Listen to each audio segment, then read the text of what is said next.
Okay, teenage girl in my orthodontic chair. Dr. Chris, when would I get my braces off? Let's see. And I look at her teeth and her occlusion. All looking good on the right.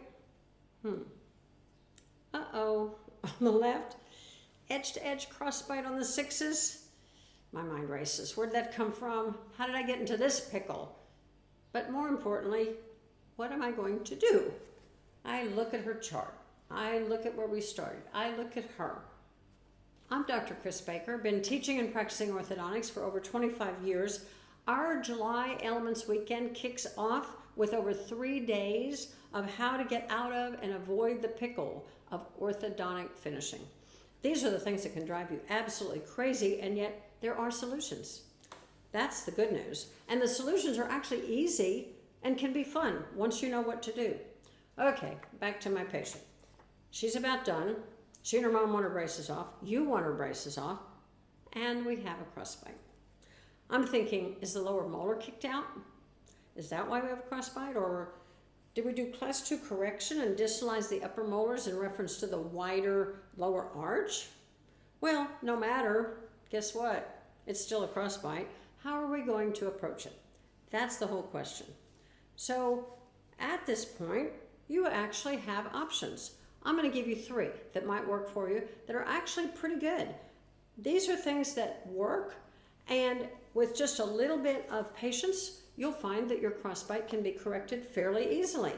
Okay, first of all, cross elastics. From lingual of upper molar to labial of lower molar, wearing them 24/7, that means all day and all night, as you know. The patient doesn't necessarily think that.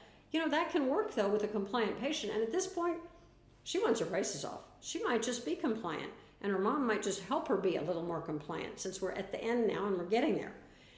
Then the thing is this, it's good if it's just the molars. If you have a few more teeth involved, where you have kind of edge to edge on the 4s, 5s, or 7s, something like that, now I'm going to think about a Nitanium Palate Expander, NPE.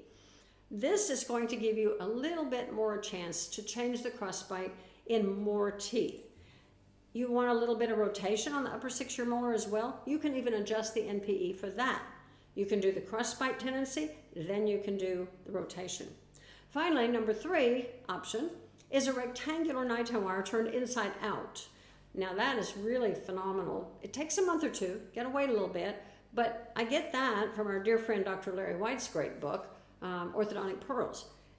Well, your patient's still waiting to hear when she gets her braces off. Don't rush your answer. That's important. It's so easy to have to say something. Avoid approval addiction. Evaluate. Look carefully. Be straightforward. Now you've got your thoughts in order. Tell it like it is. Like this. Ask the patient, can you wear elastics 24/7 if I show you how? Yes. Okay. Will you wear elastics 24/7? Yes, Dr. Chris. Good, high five. That's kind of a contract to teenagers, you know? Your patient and parent are gonna cope. You're gonna cope. They want it right, at least the parent does. You want it right, so say what you need to say, just say it. That's the key. And then do this stuff that's easy, that's fun, that works. We'll talk about these things in detail during Elements Weekend in July. Hey, we'd love to have you join us. The launch is mid-July. It'll blow your mind, and coincidentally, it's going to set the stage for your future. Register today and have a blast with us at the courses, and on Monday morning when you go back, new solutions, new answers. Hey, check it out. Go to loveandorthodontics.com, check out my blog, check out the course material, see what you think. We'd love to have you. Dr. Chris, signing off.